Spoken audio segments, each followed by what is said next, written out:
শুনছস আজকাল তো কক্সবাজারে নতুন ইন্ডাস্ট্রি হয়ে গেছে। ইন্ডাস্ট্রি? কিসের ইন্ডাস্ট্রি? ওটা তো ট্যুর দেওয়ার জায়গা, ওটা আবার ইন্ডাস্ট্রি হলো কবে? না রে ভাই, এখন আর ওইটা ট্যুর দেওয়ার জায়গা নাই, এখন ওইটা বান্ধবী ললিতাদের আইফোন ফ্যাক্টরি হয়ে গেছে। সত্যি কইছস রে ভাই, বান্ধবীরা ডুব দেয় বাটন ফোন নিয়ে, কিন্তু ওঠে আইফোন নিয়ে, তাও আবার 17 প্রো ম্যাক্স।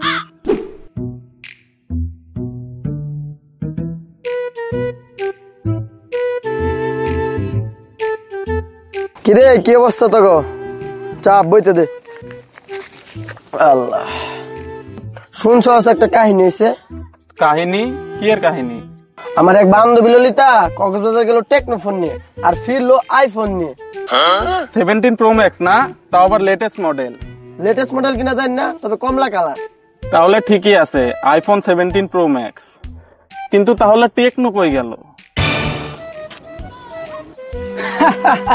আরে তোরা বুঝছস নাই, টেকনো সমুদ্রে ডুবে গেছে আর আইফোন ভাইসা উঠছে।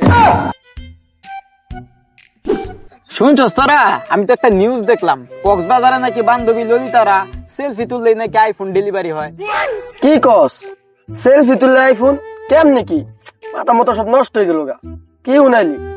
হরে ভাই, তাও আবার লেটেস্ট।